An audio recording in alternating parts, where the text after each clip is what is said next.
Hello? Hello. Those lights, is that really necessary?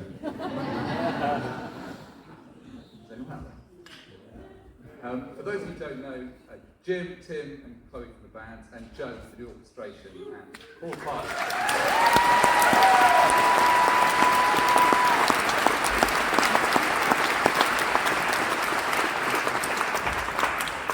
And this is Chris Atkins who directed it.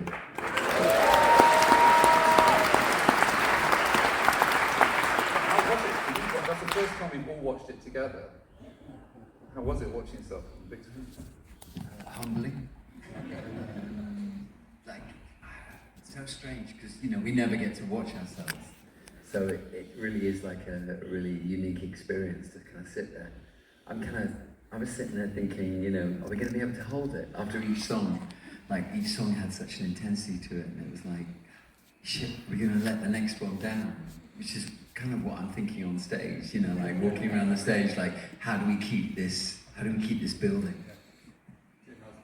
Yeah, loved it. It took me about 6 songs to stop judging it, you know, to kind of switch off the inner voice of going, oh, can I hear the kick drum loud enough in this track? So the mix should have been slightly different, which we do that all the time, don't we? Basically, kind of separate ourselves from what's going on by going inside, and it's never a good idea.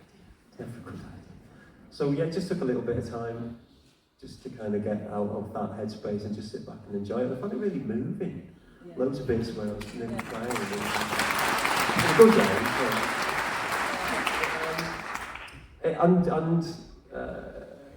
It just takes you back. Like you kind of right back there at the time and the emotions and the feelings and the kind of, you know it's a big deal. And there's like a lot of effort gone into it and a lot of pennies been spent to kind of make it happen. But you have to let go of all that because you want it to just be relaxed and just enjoyable for you at the time, but also a really good performance. It means you've got to be relaxed. So there has to be a degree of kind of letting go and just kind of going with it. And it took me back to that, those mixed emotions of knowing the importance of what you're doing and the fact that you can't fuck it up. But, but at the same time, knowing that you want to give it everything, and to do that you've got to be relaxed with it. So it's a funny little journey in a short space of time, really, to kind of go back through all that again. I hope you guys enjoyed it.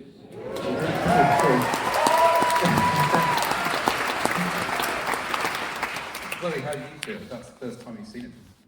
You've watched a little cut before, didn't you? Yeah, I watched a tiny bit on my crappy little laptop and it was nothing like that. I'm completely overwhelmed and I've just watched back the highlight of my career, I think.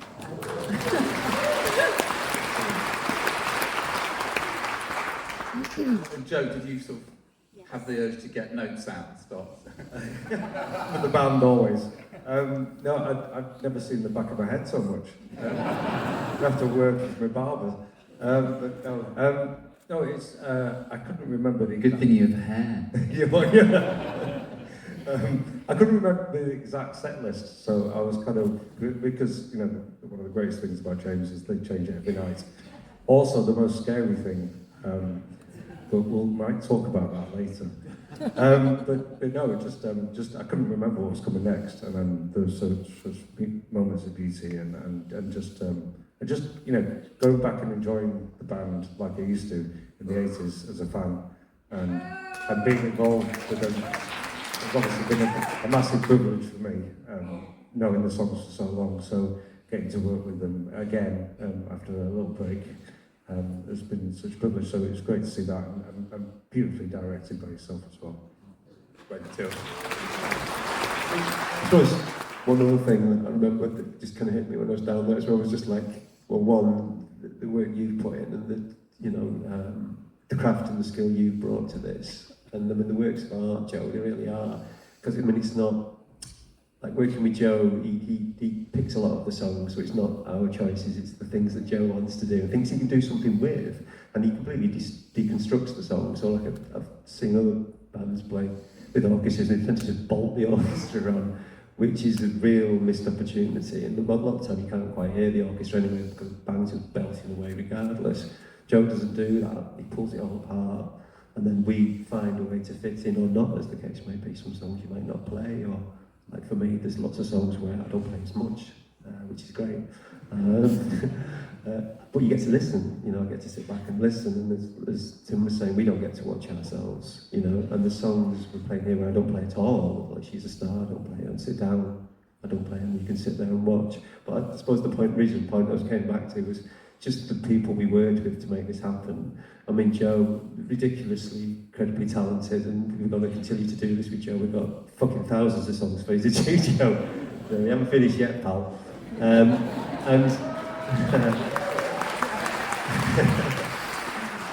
The orchestra. I mean, I know some of them are here tonight.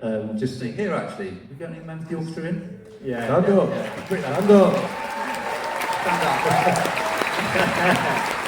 And members of the choir, The choir as well. where are you? it's the heart that comes from playing with these people who connected with what we did in such a way which is just so moving. And at the times where I was crying, resolved with the power of these people that we brought here and how they fitted in. And the gospel choir, incredible. I mean, the way a song can be fulfilled with another degree of emotion and power is amazing. And the orchestra, I mean, after, you know, probably decades of doing things in a very specific way, to kind of have all that thrown up in the air and to be asked just to kind of roll up your sleeves and get stuck in, and you can see the amount of pleasure and joy and fun they were getting from what they were doing, and that kind of liberation, and just wonderful, incredible people, and real privilege to play with them. How did you come up with the song? So you just said to Joe, go into our catalogue and find what inspires you. How did you come up with it? In They 2000, don't trust me that much.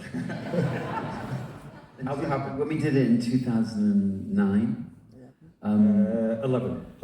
no, the first time. Oh, the very first time, yeah, 2009, yeah. And I think it was the idea you wanted to find one from each album, and we said as few hits as possible. We have this thing that we want to play as few of the hits as possible and see if we can still hold an audience. There's something so exciting about that. Hits are great, but you know, they're the babies that got all the attention, and we love the babies that often didn't. And so on that tour, I think Yeah, I think I refused to do Sit Down, didn't I, on that first tour? we didn't want you to do sit down. We hardly had any hits on that tour. There was probably 2 or 3. And then on this one time round, because it was the 40th anniversary, we thought, okay, we're going to have to do a few more just to make it more balanced in a certain. Yeah, but I think we went from a long list of 70 songs, then it went down to 60. Then it was just a lot of Zooms. There was a lot of Zoom calls. And I think we rated songs, that was it. No, we rated songs from 1 to 3. 1 meaning that we thought it should definitely be considered and in the set. 2, maybe 3, not so much. And Tim rated one of the songs 7. I shall not tell you which one, but that was the system we were supposed to go on, and you put one as 7. But yeah, so then and it was just more discussions, wasn't it? And then maybe I think the first time we worked together, you kind of left me to it, and then this time you came down to my house, didn't you? And we just jammed a bit more, and it was a lot more collective, and especially this time with the choir, Chloe was so much more involved. I can't sing to save my life. Tim can conduct, obviously, as you can see. Multi-talented, I can't sing. So to have Chloe, who's been so instrumental in doing a lot of the backing vocals anyway, with her working with the choir, took so much weight off my shoulders and did some absolutely amazing, beautiful stuff. And that kind of collaborative work was part of the whole thing from day one. Chloe, with the choir. Talking over applause, very rude. So Chloe, yeah, with the choir, because I first encountered this, I think it was in March 23, and there was a big rehearsal room in Manchester, and there was like the orchestra on one floor, and then you were down on a completely different floor with the choir kind of improvising all this. What was your process? Well, I think we were recording the live album, the orchestra album then, right? And we had so much to do that we had to split onto different floors. And so we were sort of down in this basement with the choir, and we were just working through different ideas. And credit to them, they're just so flexible and massively talented, but really great people as well, and so hugely flexible, and so we were throwing different ideas into the room and seeing what worked and so on, and then recording them there and then kind of thing, and a lot of them made the cut, so yeah. There's that moment in Beautiful Beaches, that duet at the end, always makes me cry at the end when they come and do the duet with the singer and the violin. Where did that come from? That was, that's Brenda, I mean, credit to Brenda. I think she's over there. Huge talent. Amazing. First of all, I think Tim was doing that solo to begin with, and then I think I suggested, how about Brenda for this one? Yeah, I did it in the acoustic version, and then it was, I mean, the whole, as Jim says, when you see bands with orchestras and choirs, they look bolted on, and mainly to make the band look really good. And what we want is everyone to shine. That didn't work. So you can see the unity on stage in this concert. I hope you can. I think you can, and that everybody's just getting into it. And that shocked us, I think, on this tour. It locked in probably about the second gig. It was like we were suddenly one unit, and the idea from, with lots of, I had singing parts, and it was like, well, let's get Josh to sing this bit, and Wayne can sing this bit. And it just felt more fun to make it a more unified feel for everybody. And, you can see it. You can see the orchestra singing in the background, or people moving in ways. And then we, like in a song like Riders, where Joe leaves the stage, and the orchestra are told they can improvise. And I'm kind of like giving them a signal in my dancing, like when the improvisational stops and we'll go back into the song kind of thing. You can see that.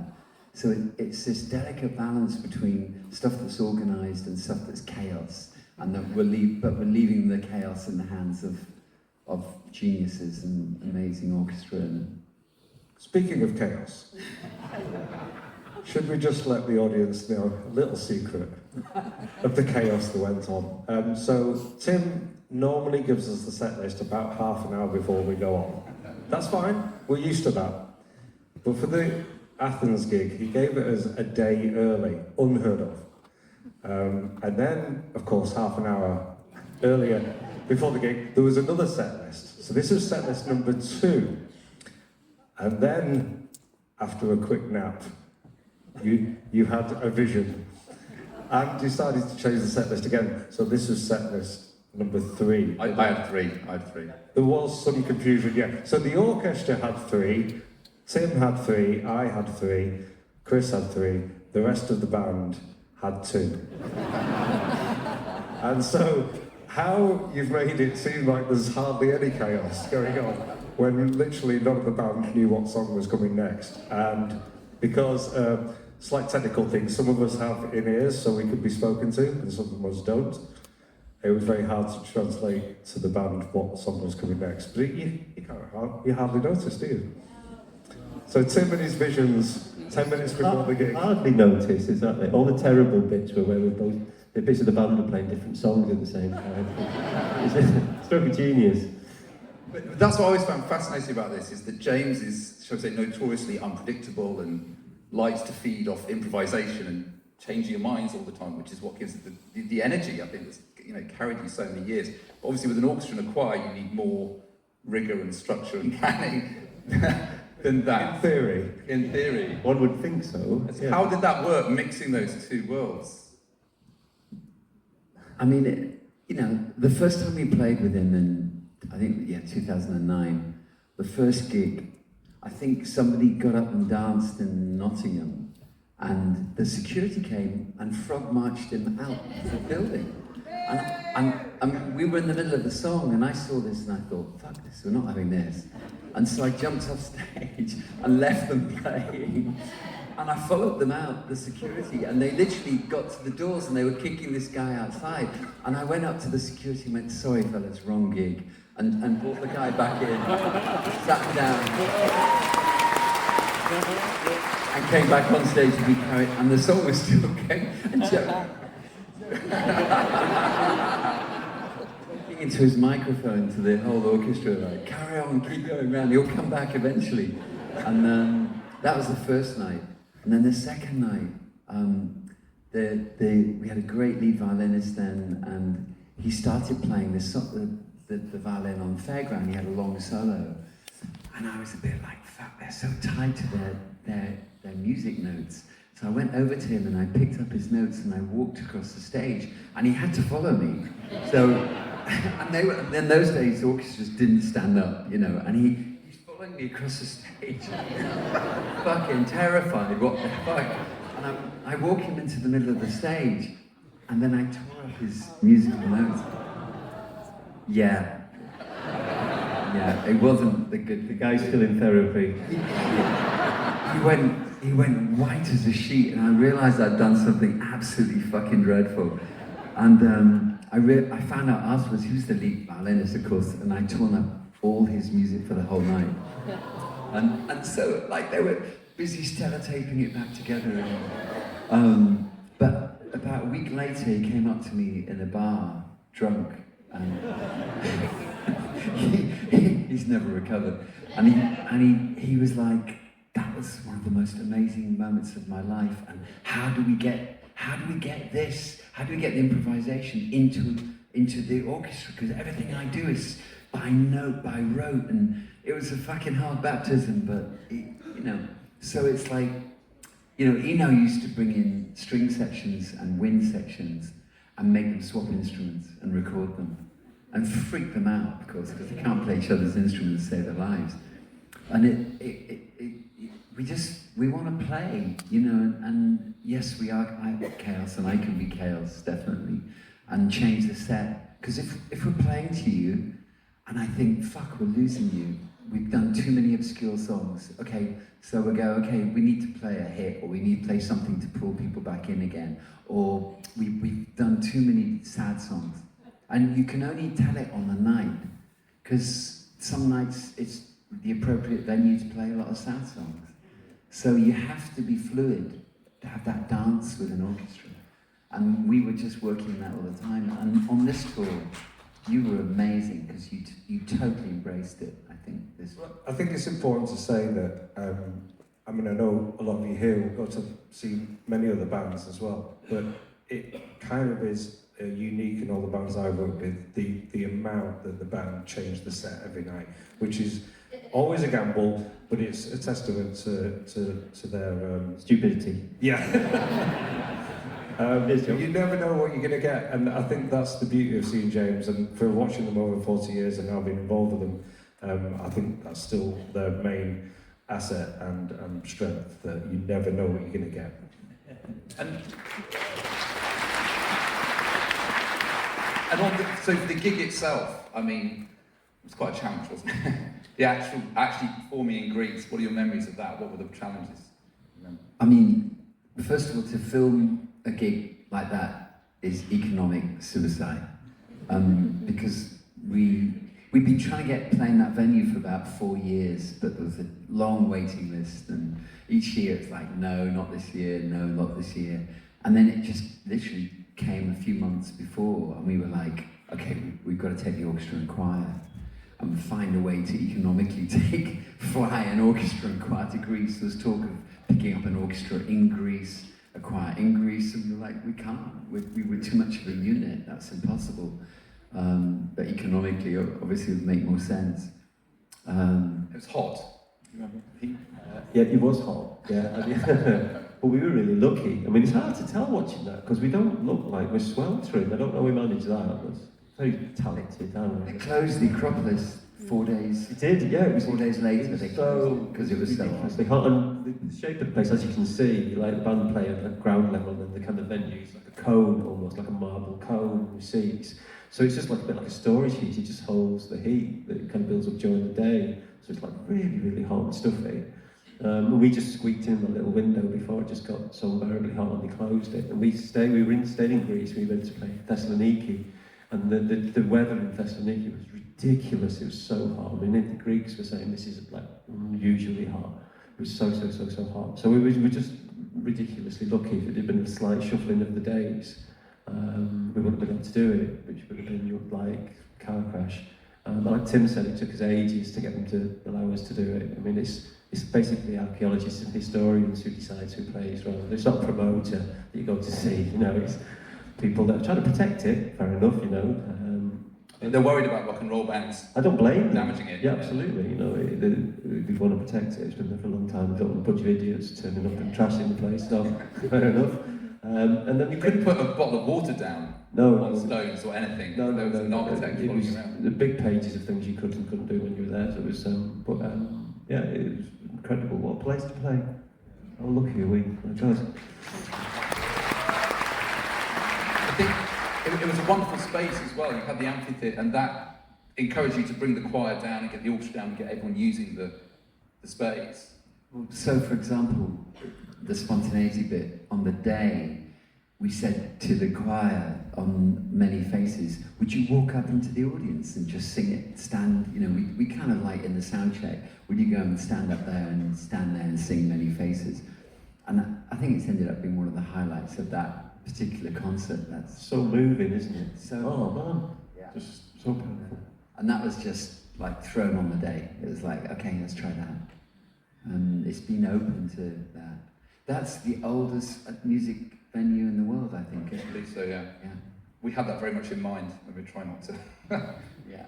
knock bits off. And you're not allowed to fly drones over it. Right? Apparently not, we didn't, so that's okay. That's okay. That's all right then. No, we didn't. That's right. Definitely. We definitely didn't fly around. No, So we're not in trouble at all. no, massive fine for that. But no, I think that was part of the problem, was that you would, because when you're doing gigs and stuff, there's a rush and a brutality to what you're doing. And there you're just thinking, if I get this wrong, that's a 5,000-year-old marble statue I'm going to knock over with my cable. And we're going, like, we've flown everyone out, we better do a good gig. You know, it's like, because our gigs do change each night, it's like we want to nail it. Because even, you know, I mean, we didn't really have any bad gigs with the orchestra gig, I don't think, but because it was always such a surprise, so beautiful. You know, as Jim said, we'd be crying. But particularly for me, I'd always want The Shining about third song in, because when the choir would come around me and start singing, there you are, Brenda again, I'd just start to tear up. And then emotionally, you're in the gig, that's it. You can get it, then you carry that forward. And did you find that audiences were more like reflective, like listening more, than a traditional James gig where it's much more kind of Oh yeah, dancing? I mean, that's the truth. I think we were more integrated. I mean, just through the structure of the place, you know, you're facing everyone, and so by nature, yeah. The silences became just profound. That's what and it enabled us to play the quieter songs, which was such an exciting thing for us. More than the up ones. It's almost like we could almost do a whole orchestra gig of just the quiet songs. We like playing quiet songs, and it's difficult because if you put them on an album, your album tends to do this. So you tend to go, oh, we'll have one on somewhere, the end or somewhere, drop down. But like, we just play like that anyway. Just when we're jamming, we're writing songs, we won't be a drum machine playing, and we'll just play. We know we can't use it because there's no drum machine, so you can't edit the sounding thing. And we'll just do it, and it'll just be like a little present for the gods, really. But we just love doing that. It's just an area that we just absolutely love to sit in and play in. And then the orchestra gives us that, gives us the ability to kind of go, no, not everyone's sat down, everyone's cool and just chilled out. And, you know, they've got 6 pints of cooking lager in for the night and everything. Well, it might be, I don't know. I was. But is that makes you it's to stay the nerves. Fucking seller's changed again, bastards. Yeah, and so it does very different in that respect, and then brilliant. Yeah. Because there's songs like the Lake and Hello, where you're barely moving, and then you're kind of embracing the stillness, which I think if it was done in another space might not have held it as long as you could there. People just Well, this was the thing. We took the orchestra to the Latitude Festival, and we insisted on playing on Sunday morning at 12 o'clock when nothing else was on, because we knew there couldn't be any spill from anywhere else. And 15,000 people came and stood up and watched us. And we asked people not to bring out their phones. They didn't bring out their phones. And we played a very still set. In fact, you were like, Tim, we can't play that set. And I was like, yeah, we can. We got to test it out. We're going to see if 15,000 people will stand and listen to Hellos and Moving On and, you know, the lake and all of those. And you could hear a pin drop. It was just incredible. So I think in a year or so, we're going to take it to bigger venues and do it again, aren't we? And that talk, I think that Nod yes, Joe, nod yes. No one's told Joe. but it was a good learning curve to see that, oh, we can actually take it to bigger venues and people will listen. Yeah, we did Lytham and Bedford. Yeah, people of Lytham. Hey, thousands of people from Lytham. Well, We're going to open it up to get a couple of questions to the audience. There's just some other people here I just want to thank, because Andy and Dave are here from the band. yeah. We just thank the guys. Playing brilliantly. Andy stole so many of those shots. Is Brendan here, who actually mixed it? Brendan Williams? He hasn't come. Sorry. Oh, I'm rotten. He is it. Well, Neil, who helped organise it, our manager too. Yeah, Neil in Hughes. Charlotte. And my director of photography, Chris Smith, is he here? Chris? Yo, he is. Yes, my DOP's firing. We've done all the hard work. We got some microphones in the audience. Does anyone want to ask us any questions? Gentleman over here? Who's got the mics? We've got roving mics. Over here. The other way. Moving mics. Oh, here we Here go. we come. Yes. Yes, down here. Is someone down here? Sorry, the light's from my eyes. Hi. Beautiful film. Amazing. Within this whole tour, particularly playing at the Acropolis, was there any songs on that evening especially that you really felt you connected to with the audience, with the energy of the place, different from the rest of the tour?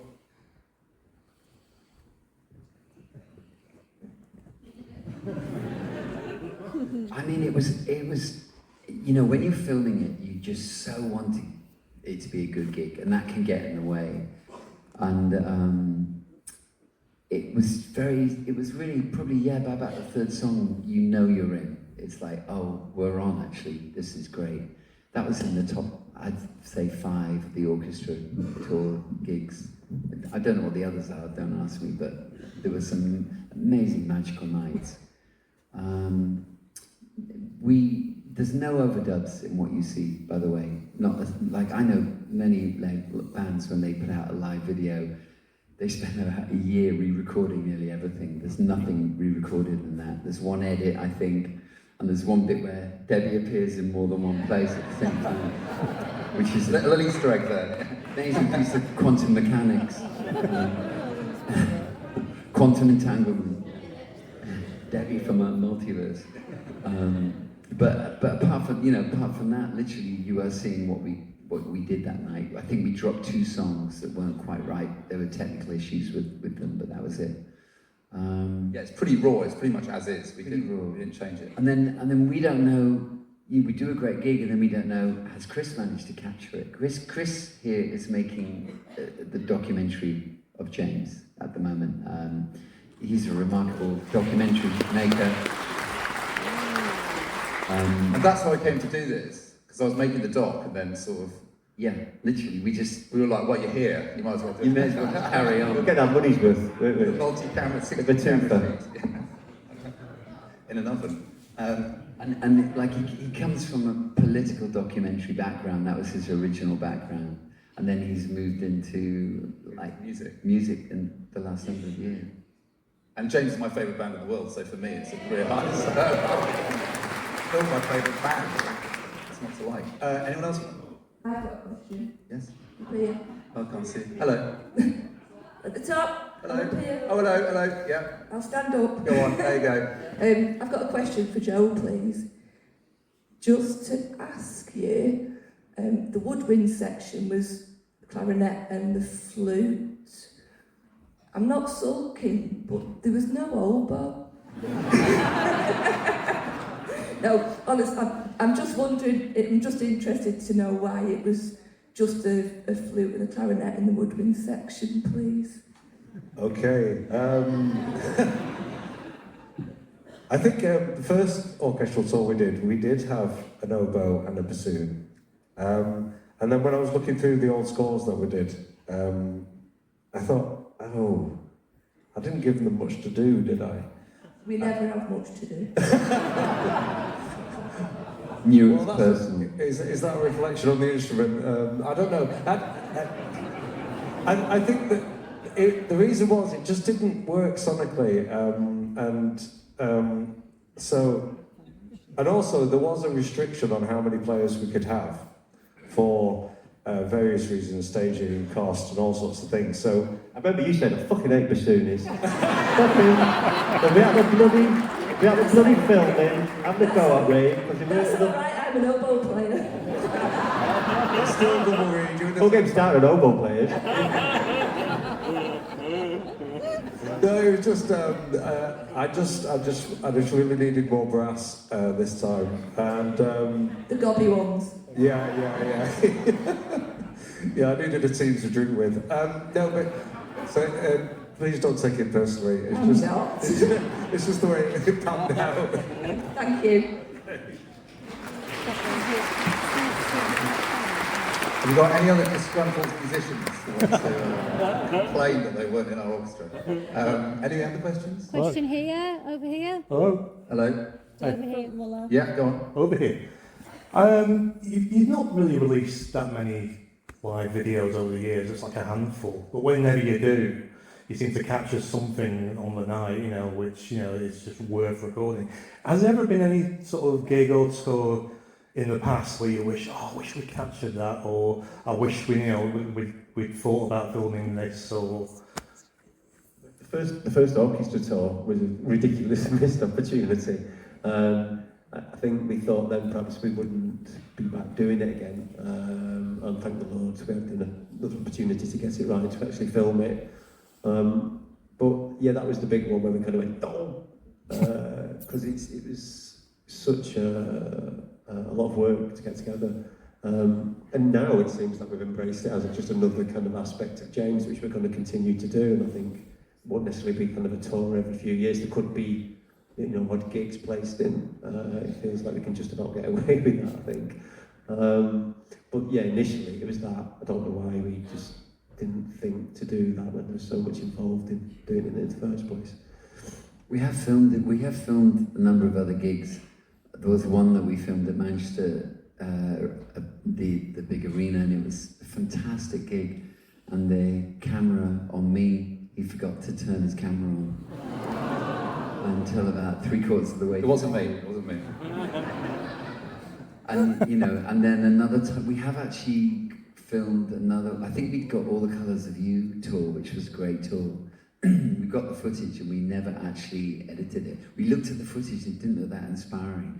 We'll probably come back to it at some point, like when we're dead. We've got a lot of stuff for when we're dead. So when you hear that we've died, you're going to have a bumper time when we're dead. so get saving up, because when the plane crashes and there's just our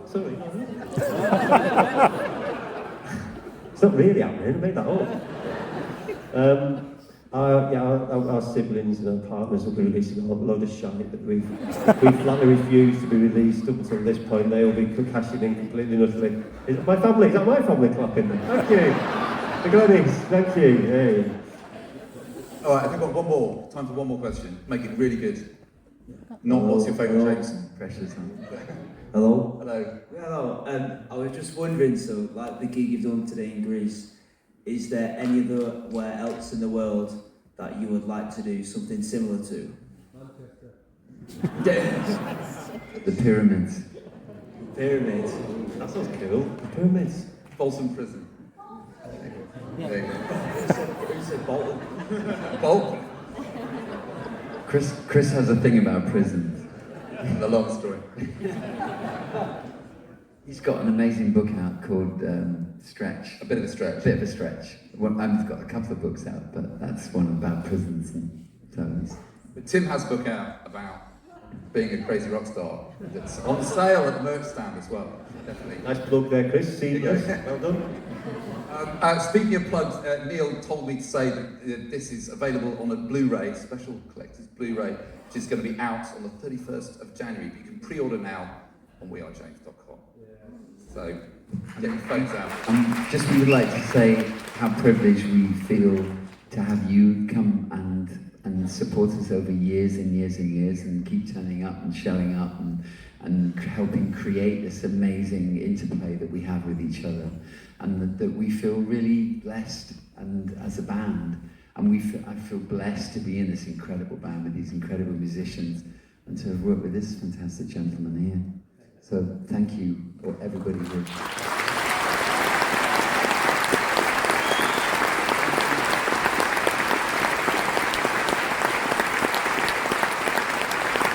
Just to say thanks to Tim, Jim, Chloe and Joe. And thank you. Thanks for having us. Thank you.